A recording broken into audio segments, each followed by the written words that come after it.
बिस्मिल्लाहिर्रहमानिर्रहीम। सवाल है कि अगर कोई शख्स हर जुमरात रोज़ा रखने की मन्नत माने और किसी जुमरात को इत्तेफाक से ईद उल फित्र या ईद कुर्बान आ जाए या जुमरात के रोज़ कोई ऐसी हालत पेश आ जाए जिसकी वजह से रोज़ा इफ्तार करना जायज़ होता है, जैसे बीमारी, हैज़ या निफास या सफ़र है, तो क्या तब भी जुमरात को रोज़ा रखेगा? जवाब में आयतुल्लाह सिस्तानी फरमाते हैं, रोज़ा नहीं रखेगा और बाद में इन दिनों की क़ज़ा करेगा। हत्ता कि अगर जुमरात के दिन ईदैन में से कोई दिन ही आ जाए तो तब भी इस दिन रोज़ा न रखने की क़ज़ा करेगा।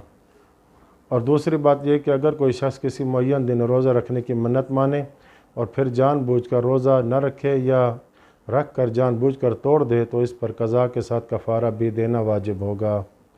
दूसरा सवाल ये कि अगर कोई शख्स किसी मुअय्यन दिन रोज़ा रखने की मन्नत माने तो क्या इस दिन वो सफ़र कर सकता है? जवाब में आयतुल्लाह सिस्तानी फरमाते हैं, जी हाँ, सफ़र करना जायज़ है, चाहे गैर ज़रूरी सफ़र ही हो। बस उस दिन वो रोज़ा नहीं रखेगा, बाद में क़ज़ा कर लेगा। तीसरा सवाल ये कि अगर कोई शख्स अइम्मा अहले बैत अलैहिमुस्सलाम में से किसी एक इमाम या कुछ नेक लोगों की क़ुबूर की ज़ियारत की मन्नत माने तो क्या इसे पूरा करना लाजिम है? जवाब में फ़रमाते हैं, जी हाँ, लाजिम है और ज़ियारत के लिए उस हस्ती की मरकद में हाज़िर होना और उस पर सलाम करना काफ़ी है।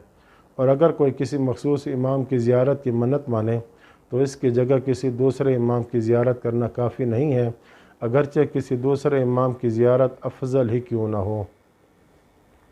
दूसरा मसला ये कि अगर कोई शख्स किसी मखसूस वक्त में किसी इमाम की ज़ियारत की मन्नत मान ले तो उसके लिए ज़रूरी है कि उसी मुअय्यन करदा वक्त में ज़ियारत करना वाजिब होगी, और अगर वो इस मुअय्यन वक्त में जानबूझकर ज़ियारत न करे तो मन्नत का तोड़ना सादिक आएगा और कफ़ारा वाजिब होगा।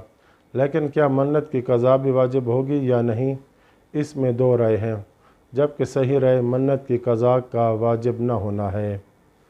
चौथा सवाल ये कि अगर कोई पैदल हज करने या इमाम हुसैन अलैहिस्सलाम की पैदल ज़ियारत की मन्नत माने तो क्या ये मन्नत मुनअक़िद होगी? जवाब में फ़रमाते हैं, अगर वो पैदल हज करने या पैदल ज़ियारत करने पर कादिर हो और पैदल हज या ज़ियारत करने में इससे कोई नुकसान भी न हो तो मन्नत मुनअक़िद हो जाएगी।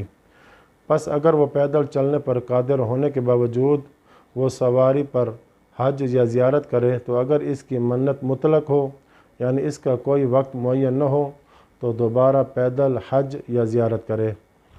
और अगर इसने मन्नत मानी थी कि किसी मुअय्यन वक्त में पैदल हज या ज़ियारत करेगा और फिर वक्त गुज़र जाए इसमें वो पैदल हज या ज़ियारत न करे तो मन्नत का तोड़ना सादिक आएगा और इस पर कफ़ारा भी वाजिब होगा और इस मन्नत की क़ज़ा इस पर वाजिब नहीं है। पाँचवा सवाल ये कि क्या हर सूरत में मन्नत तोड़ने से कफ़ारा वाजिब होता है? जवाब में आयतुल्लाह सिस्तानी फरमाते हैं, अगर कोई शख्स हालत इख्तियारी में मन्नत की मुखालफत करे तो कफ़ारा वाजिब होगा। बस अगर इसने किसी फ़ेल को तर्क करने की मन्नत मानी हो और भूल कर या गलती से या गफलत से या मजबूरी या इस्तरारी की वजह से वो फ़ेल बजा लाए या ऐसी जहालत के सबब वो फ़ेल बजा लाए जिसमें वो उज़्र रखता हो तो इस पर कफ़ारा वग़ैरह मुरतब नहीं होगा, बल्कि मन्नत ख़त्म नहीं होगी और उज़्र ज़ाइल होने के बाद उस फ़ेल को तर्क करना वाजिब है, इस शर्त के साथ कि मन्नत का वक्त मुअय्यन न हो या मन्नत का वक्त मुअय्यन हो और अभी वो वक्त बाकी हो। आयतुल्लाह सिस्तानी फरमाते हैं कि मन्नत तोड़ने का कफ़ारा कसम तोड़ने के कफ़ारे की तरह है, और वो ये कि ग़ुलाम आज़ाद करना या 10 मिस्कीनों को खाना खिलाना है या लिबास फराहम करना है। अगर इससे आजिज़ हो तो फिर मुसलसल 3 दिन रोज़े रखेगा। व सल्लल्लाहु अला मुहम्मद व अहले बैतिही त्वाहिरीन।